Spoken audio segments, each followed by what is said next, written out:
sneakers to the ground. I do not jump, I move the earth down. Bear witness to the genius of my sound. Born at the bottom, but now I'm top down. Look, I'ma call it swagger. I slip through time zones like a cloak and dagger. Mad rubies on my chain, you can see your name. Bubbling blood vein, your girl's in my ear because she's sipping on champagne. That's right, 6 figures in my back pocket. And that's right, 1 million in my safe deposit. That's right, I'm trill all day. On my way to. All right, what's up, everybody? I hope you all are all having a great start to your week. Welcome back to the Best Damn Clemson show, where we cover the latest news in the sports world. I'm Evan Cooley, and today I'm joined by. What's up, everybody? It's Cole. Welcome back for another episode. All right, guys, and the college football season is about to get into full swing.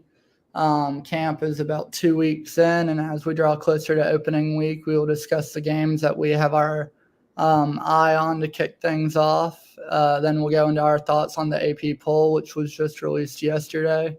And finally, we'll go into why we think Cade Klubnik will have an improved season this year. And as always, we want the show to be about you all, the fans. So if you have any questions or comments, please feel free to comment them in the chat below, and we'll be sure to address them during the show today. All right, Cole.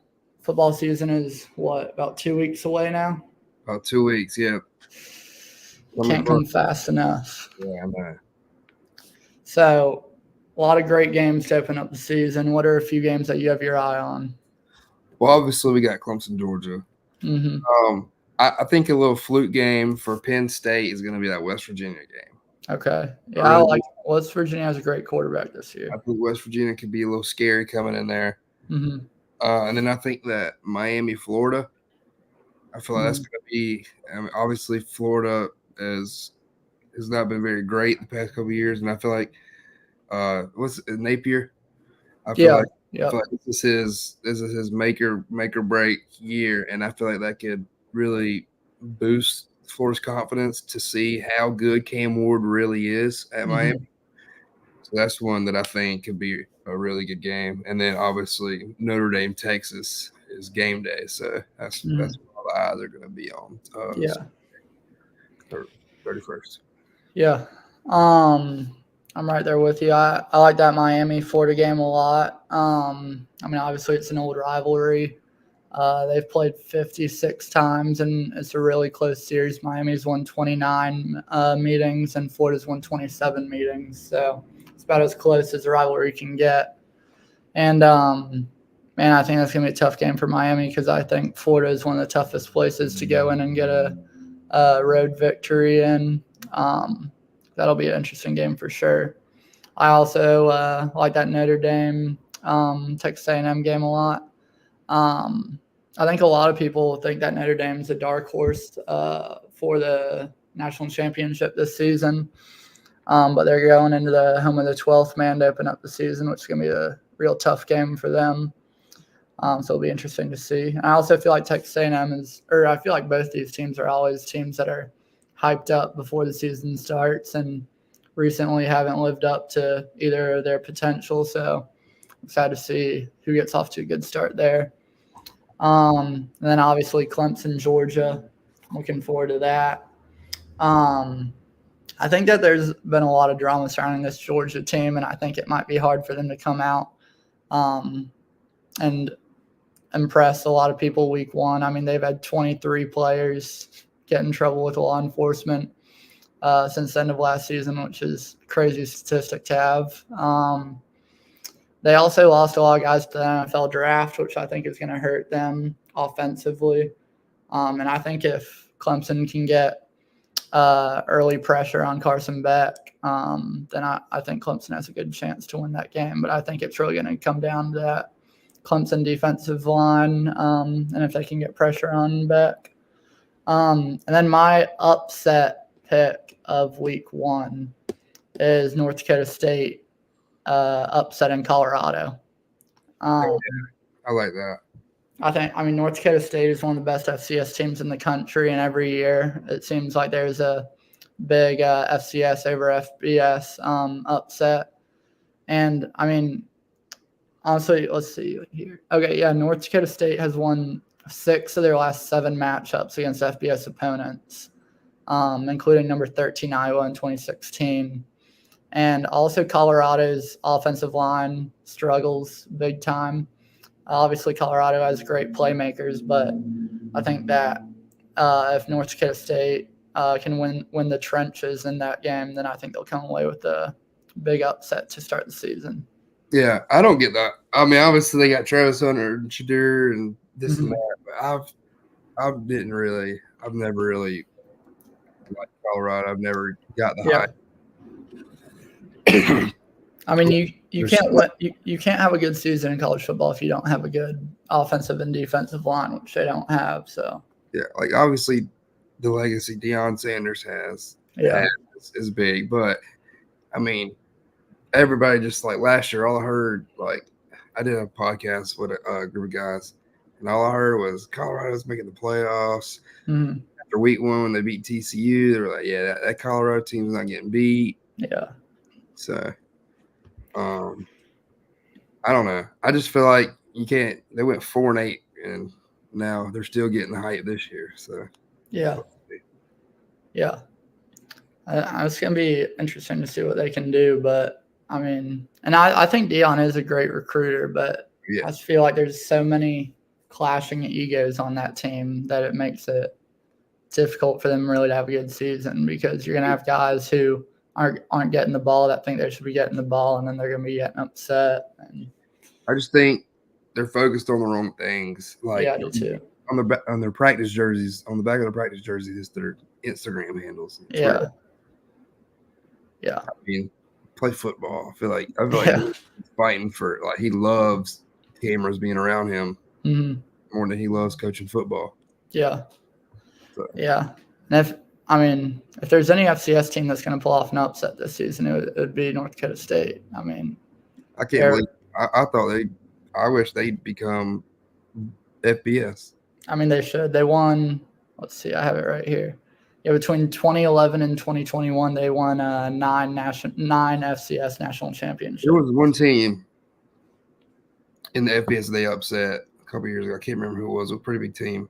Iowa was the big one that they upset. Yeah, that's exactly right. Yeah, but North Dakota State's always like the Trey Lance days. They were they still are good, but they used to be fun to watch still. Yeah, they've had great players. They've had Trey Lance, Carson Wentz, Christian Watson, the Packers receiver. They've got a good bit of NFL guys on that team. So, but yeah, I don't know. It's gonna be a very interesting week 1, especially with conference realignment and all that. I mean, you're seeing some conference games stepping up the season. Like you've got Florida State playing against Georgia Tech. I'm interested for that game because Florida State lost a lot of players to the NFL draft over the offseason. And Georgia Tech, I think, is an underrated team because I think Haynes King is going to be very improved from last season. They have a great running back, great receiver there. So that'll be an interesting game. Where is that Florida State Georgia Tech game? Is that in Atlanta? No, I think it's in like Dublin or something. Yeah, it's Ireland. That classic game. Yeah, that'll be sick. That's a week 0 game too, which has never made much sense to me. Yeah. So. Yeah, I can't wait. Week 0 has never made much sense to me though. I don't know why that's a thing, to be honest. It's in high school football too. So it's weird. Yeah. But all right, and now we had the AP poll released yesterday, and there were some surprising picks on there. I'll just read the list out real quick. We had 1 Georgia, 2 Ohio State, 3 Oregon, 4 Texas, 5 Alabama, 6 Ole Miss, 7 Notre Dame, 8 Penn State, 9 Michigan, 10 Florida State, 11 Missouri, 12 Utah, 13 LSU, 14 the Clemson Tigers, 15 Tennessee, 16 Oklahoma, 17 Oklahoma State, 18 Kansas State, 19 Miami, 20 Texas A&M, 21 Arizona, 22 Kansas, 23 USC, 24 NC State, and finally 25 Iowa. So there were some surprising teams in there to me. What are your thoughts on the first AP poll of the season? I feel like this is the lowest. I guess it would be lowest, not high. This has got to be the lowest Clemson's been ranked in wow preseason since like 2014. Because we've always been like top 5, top 8 coming to the season since 2016, 2015. So it's going to be interesting. But I like number 1 versus number 14.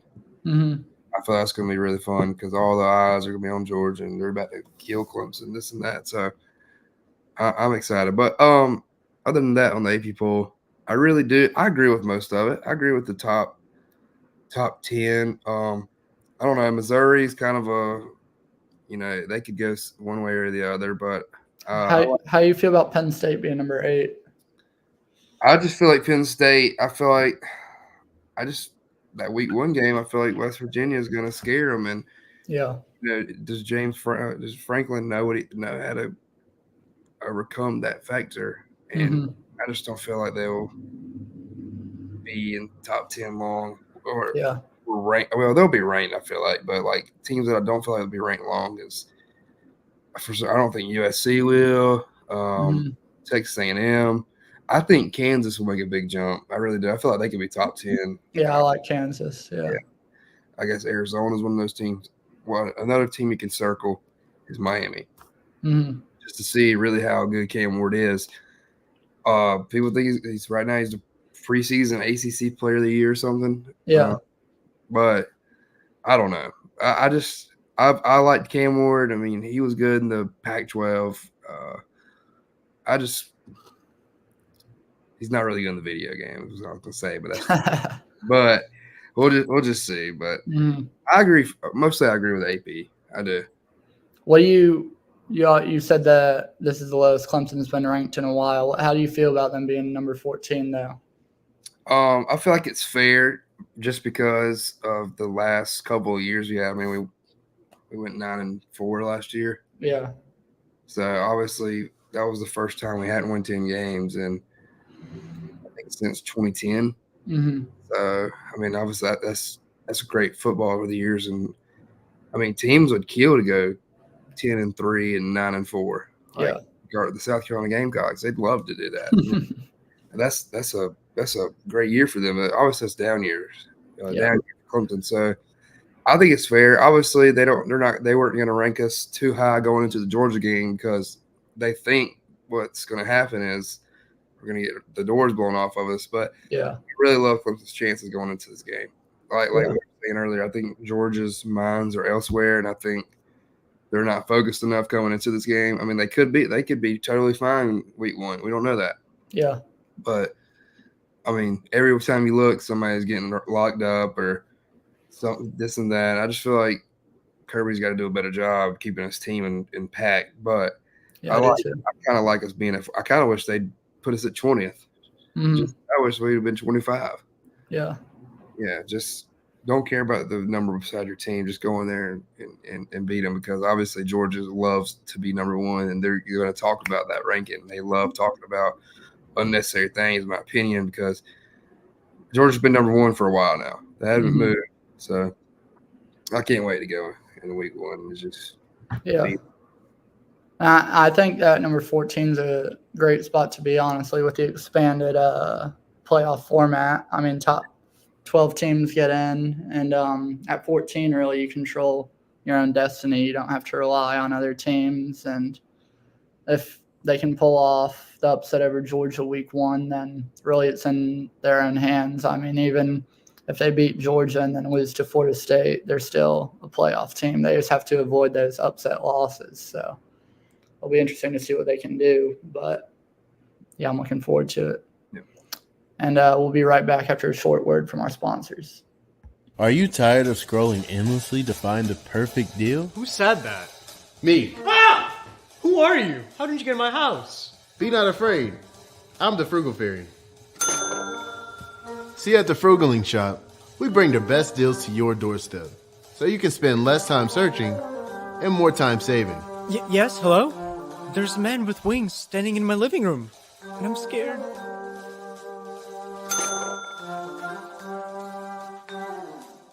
Home isn't just a place, it's a feeling. That's what Harbor Oasis became for me, a slice of home in Anderson, South Carolina. I stumbled upon this heartwarming marketplace. Roaming through aisles of handcrafted treasures and local art, I felt each piece whispering stories of passion and dedication. It's a place where warmth meets creativity. Join me in experiencing this magical oasis. Explore the beauty, attend soul-enriching workshops, and support local artisans. See for yourself how Harbor Oasis can become a part of your story too. Experience the joy today at Harbor Oasis, located at 5013 SC 24 in Anderson.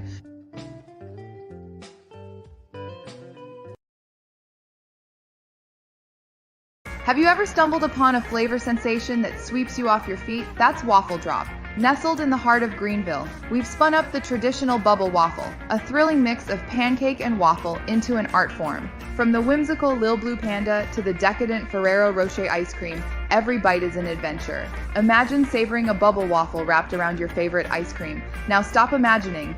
Visit us at Hampton Station or our new location at 500 Congaree Road in Greenville, which is open during the week to embark on your own delightful journey. Buy now and feel the happiness we blend into every serving. Experience the joy today at Waffle Drop.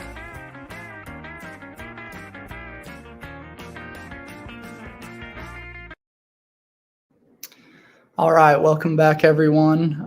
Before we move on to Cade Klubnik, let's talk a little more about this AP poll. Cole, what are your thoughts really on the distribution of the Power Four teams that were selected? So we had in the SEC 9 teams were selected inside the top 25. The Big Ten had 6. The Big 12 had 5. And the ACC came in last, which was surprising to me, with 4 teams inside the top 25. SEC bias, in my opinion. Yeah. Obviously, the college football playoff, the AP poll, all the ESPN, they just love the SEC. I feel like there's too many SEC teams right now, in my opinion, but I feel like it's pretty fair though. Just look, if you just glimpse at the top 25 and just scroll, it's like you don't see too many. I mean, it's a lot of SEC teams, but it's not like a unnecessary team that's running like, oh, there's freaking. You can't even think of like Mississippi State, but they're not ranked, obviously. Yeah. I feel like it's pretty fair at this point. I mean, it's all preseason, so it's going to change week 1. But I do feel like I'm kind of surprised. I thought NC State wasn't ranked. I'm glad they were ranked. But I'm just glimpsing. I can't really think. I feel like SMU is going to be a team that's going to be in the top 15. Yeah. To the end of the year, middle of the year. But I think it's pretty fair right now. Yeah. What you think? Yeah. Man, I don't know. I think that Virginia Tech was a team that could have been in there at the beginning. I was kind of surprised that they weren't. But I don't know. I think Kansas State was a surprise to me that they were ranked number 18. I could see them being in there at the end of the poll, but 18 is surprising to me. Yeah. And then Iowa also surprised me at 25. With their offense, I just don't really see them being that good of a team. But they do have a great defense. I'll give them that. But I don't know. The SEC, I understand them having 9. I was really just surprised that the Big 12 had more teams than the ACC, I think. But I understand the SEC and Big 10 having the 2 most teams in there. That's not a surprise to me. But so, how many did the Big 12 they had? Big 12 had 5. Yeah, that's crazy. But it's all really Louisville and Virginia Tech, 2 teams that should have been in there. Yeah. Yeah, I didn't even think about Louisville. They had a great season last year. They had more votes than Virginia Tech. Louisville had 111. Virginia Tech had 77. SMU was another team. So yeah, I do think. Who's Virginia Tech got week 1? Do you know? I don't, but I can figure that out real quick. They've got Vanderbilt week 1. Okay, well, they should win that pretty easily. Yeah. But I think it's fair. Yeah, I don't really have an issue with it. I mean, everyone wants to see their team in there, but as long as they play well, they'll see their team in there pretty quickly once the season begins. I was interested to see though that there wasn't any non-Power 4 team in there besides Notre Dame, which is an independent. But I don't know. I thought there would be a little more love to some of those teams like Tulane and Liberty. But I don't know. Did Liberty get any votes? Do you see that on there? Liberty had 32. Yeah. Tulane had 5. Mm-hmm. Yeah. Had 4. Well, honestly, the rankings don't really matter for those teams because they know that if they go out and win their conference and have the best record out of the non-Power 4 teams, then they'll get that 12th playoff spot. But, they could, yeah. So, but it'll be interesting for sure. All right, now let's move on real quick to the reasons that we think Cade Klubnik will have an improved season from last year. What are a few of the reasons that you think he'll have a better year this year? Well, it's year 2 of Garrett Riley, and it's the first time that Cade's had the same offense coordinator and QB's coach in this 2 years in a row. Obviously, first year was Brandon Streeter, and then you got Garrett Riley, this and that. But I feel like Matt Luke in the offensive line is a big help, just because the offensive line and Thomas Austin hasn't been really good the past couple of years. I mean, they haven't been horrible, but they have not been good. So, and then obviously the addition of the freshman wide receivers, TJ Moore, Bryant Westco, then you got your returners and Antonio Williams, Tyler Brown, Troy Stellato, Ronan Hannafin, and you got Jake Brittingstool. I feel like that Christian Bentancur kid is going to – I feel like he's going to play week 1. I feel like, he's going to get a lot of reps. And, I mean, like this guy – in the comments, Adam Wofford said he's got more confidence and he has healthy, talented receivers. You got so many weapons on the field. I feel like we haven't had this many weapons since Trevor Lawrence has been there. Yeah. I mean, you got kids everywhere, all over the field, and you got depth. You got freshmen. Like, and that's one of the reasons why they're like, oh, Clemson's gonna be sad because they don't use the transfer portal and they don't have all these studs coming from all these big teams. I like having freshmen that you can go throw out there that you think is ready, because obviously they haven't played it down yet, and they're going to be either really good or they're going to be really bad, and that's okay because they're still young and you got time to develop them. But I just felt there's so many weapons across that field for Cade Klubnik, and he is more confident than ever coming into the season. And I'm going to say this, Cade Klubnik mullet season is going to be different. I agree. I think we got a lot of the same reasons that he'll have a better season this year. And I'll get into some of mine right after this short break from our sponsors. Nick and Norman's is a brand new restaurant on the West End. Located at 1 Augusta Street, we are bringing unique Southern-inspired cuisine and a speakeasy vibe to Greenville. Created by an ownership group headlined by Norman Reedus and Greg Nicotero, Nick and Norman's is more than just a restaurant. It's a destination for an unforgettable dining experience. Our hours are Sunday through Thursday, 11 a.m. to 10 p.m., and Friday and Saturday, 11 a.m. to 11 p.m. Our phone number is 864-236-5446. We also have a private dining room, so call for booking. Be sure to follow us on social media, on Instagram and on Facebook.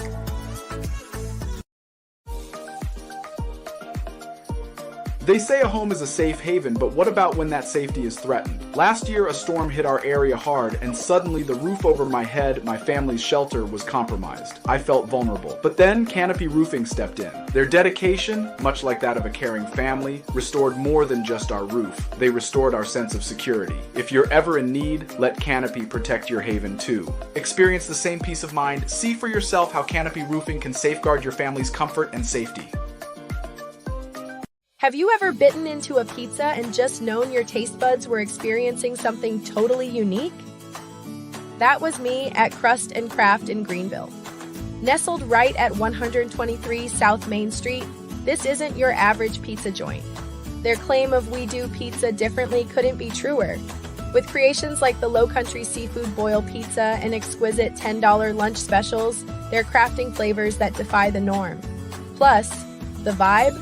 Unbeatable, especially with their new cocktail menu to sip on the patio. Head over to Crust and Craft Greenville, taste the difference for yourself.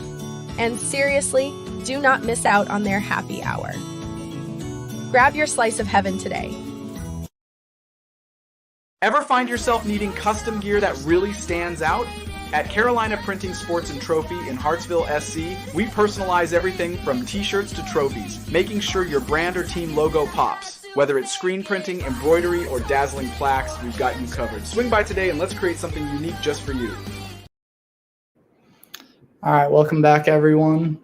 And Adam commented that Cade has more confidence in healthy, talented receivers. And I agree with him. I think that's really the key to it. And like you touched on, Cole, I mean, there's the Clemson's loaded at the receiver position heading into the season with about 8 guys competing for playing time, really. I don't know another team in the country that has that many guys that have the ability to really compete for playing time. And, I mean, Clemson needs it because last year their leading receiver, Tyler Brown, who I think will have a great season this year, only had 531 yards receiving, which isn't what you need from your number one receiver. But I like what they have this year. I think that Tyler Brown is going to have a great year. I'm looking forward to seeing Antonio Williams healthy. And like you said, I'm excited to see those young guys, TJ Moore and Bryant Wesco Jr., and what they have to offer. And then also, like you touched on, he's had a full year of development. So I think that all of his numbers are really going to shoot through the roof this year. He had in 2023, he had 2,844 yards passing, 19 touchdowns, 9 interceptions, and a 63.9% completion percentage, which isn't a bad season at all for his first year starting. I just think if he can limit those turnovers in 2024 and develop some chemistry with his receivers, I think that completion percentage and that touchdown to turnover ratio is going to be much improved this year. And finally, I think the big key is the revamped offensive line with Matt Luke. I really like everything that I've heard from Luke and his media availability the last few weeks. And I'm just looking forward to seeing that offensive line not only protecting Cade and giving him more time, but also seeing them open up that run game for Phil Maffa this season. So. Yeah, like you're touching base with the turnovers. There's just a lot of what ifs from last year. Like, what if we didn't turn it over 4 times against Duke? What if we didn't do all like? I feel like that's like you said. He didn't even have a bad year statistically. So imagine all that crap that literally was unrealistic didn't happen. Who knows what kind of year he had? So, but I'm excited to see him play. Like, this is probably the most excited I've been to watch a Clemson quarterback play week 1. Because obviously the Deshaun and Trevor days were fun, but this is the first year. Like, okay, this kid is, we're coming off a little down year, and you got Georgia week 1, so I'm excited to see him play. This is literally, I've never been more excited to watch a Clemson quarterback play than Cade Klubnik this year. Yeah, me too. And Adam, we appreciate the comments, man. He thinks that the biggest thing is limiting turnovers, like you and I both touched on. And he also said that bringing in more players from the portal means more players leaving for the portal, which I agree with.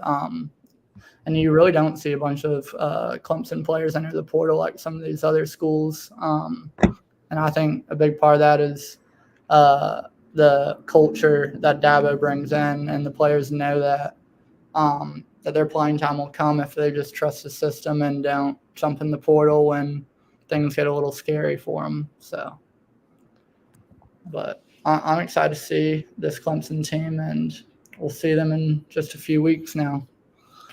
So, And like always, guys, we appreciate you all for joining us. Please come back next Tuesday at noon, where we will dive into more college football as the season gets closer. Hope you all have a great rest of your week. Thank you. See ya.